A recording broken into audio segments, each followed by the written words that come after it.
Muy bien, recuperamos el contacto, entonces vamos de vuelta, ¿no? Con Amelia Bertero, mejoradora genetista y miembro del Consejo Directivo de Asagir. Bueno, Amelia, ¿estás allí?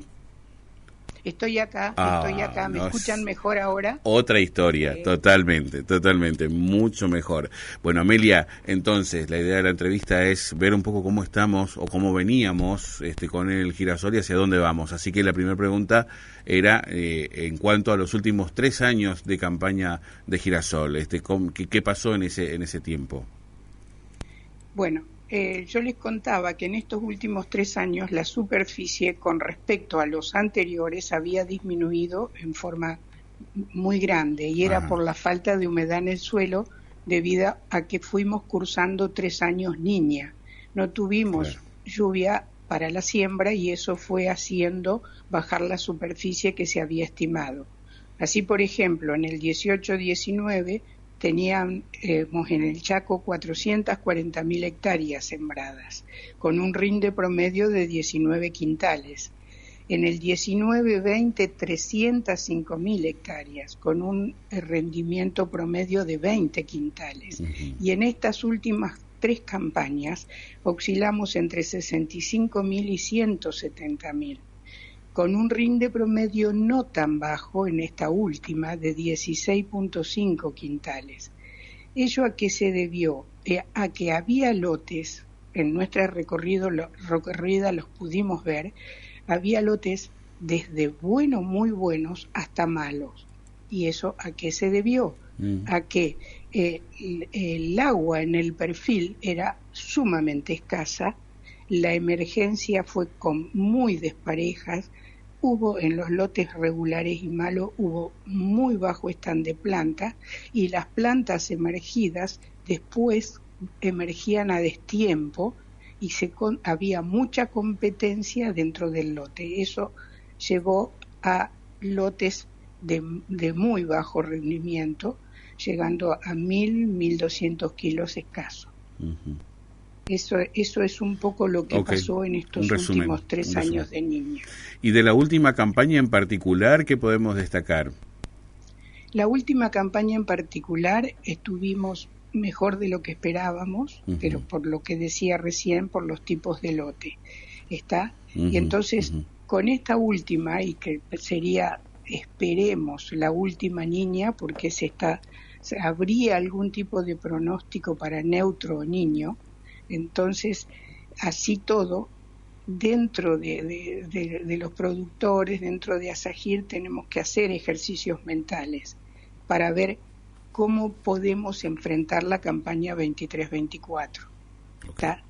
Volvemos a tener niña, ¿cómo nos resguardamos? Y si tenemos neutro niño, ¿cómo nos manejamos? Esa sería, ¿no? A ver, entonces hay que pensar muy bien esta estrategia de próxima campaña, ¿no? Ver un poco esa cuestión climática. Sí, señor, tal cual. Y lo que tendríamos que analizar como productores y tener en cuenta es que en el mes de junio-julio nunca llueve, o casi nunca. Entonces, en el mes de mayo, ¿qué deberíamos hacer para la siembra de la fina? Fijarnos qué cantidad de humedad acumulada tenemos en el suelo. Si hasta los 2 metros tenemos entre 150 y 200 milímetros acumulados en el perfil, entonces podríamos llegar a hacer una cosecha fina, una siembra para un cultivo de cosecha fina y después en enero tratar de tirarnos, si la lluvia la acompaña, a un maíz de segunda, un maíz tardío. Ahora, si no tenemos esa cantidad de agua en el perfil, habría que analizar y pensar bien si realmente conviene hacer una siembra de fina. Porque esa poca agua que tendríamos en el perfil, la podríamos, y esto lo digo ya como girasolera, la podríamos estar usando a fines de julio, agosto, para la siembra del girasol. En este momento los números indicarían que el girasol se necesita y mucho en todo el mundo. Entonces es como que sería muy bueno tener en cuenta esa posibilidad.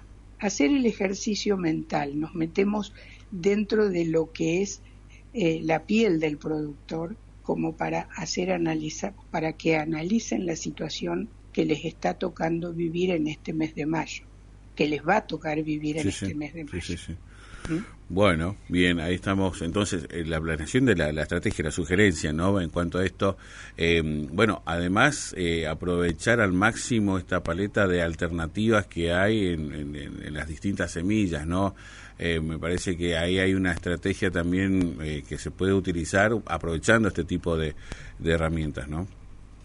Sí, es tal cual lo que usted comenta.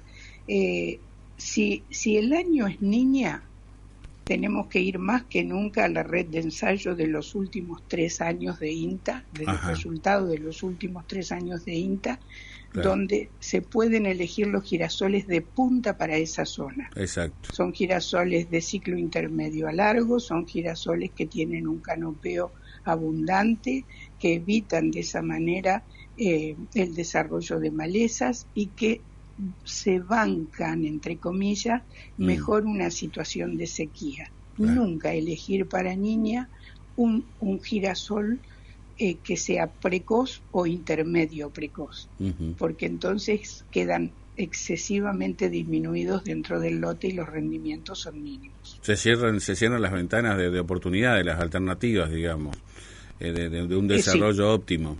Lo reducimos al máximo.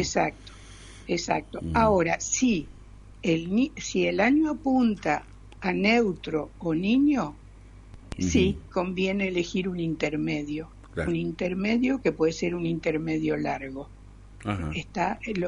Porque el girasol necesita mucha radiación para desarrollarse. Sí. Los cultivos de ciclo largo son más exigentes en todo eso porque como compiten por número de hojas entre ellos, la radiación para ellos es muchísimo más importante que para un híbrido intermedio corto.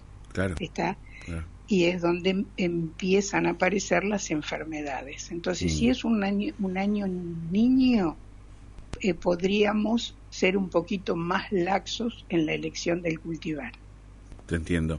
Ahora, hay una cuestión que también el productor sabe muy bien y que es base, ¿no?, en todas estas cuestiones, por supuesto, la semilla, el tema del clima, etcétera, pero la preparación del suelo es algo que comienza mucho antes, digamos, de todo esto, ¿no?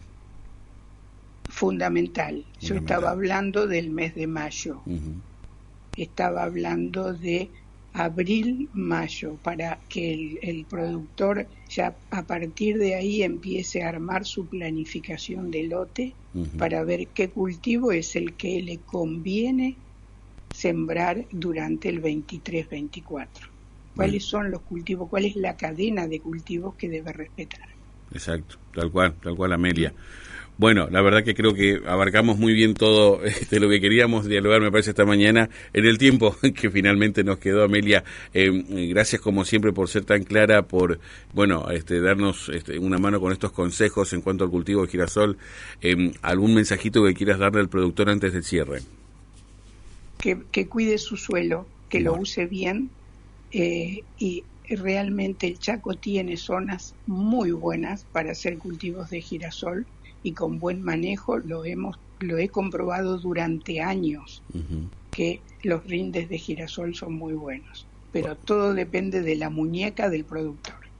Amelia, muchas gracias, un abrazo fuerte. No, por favor, otro grande para ustedes dos. Muchas gracias a ustedes.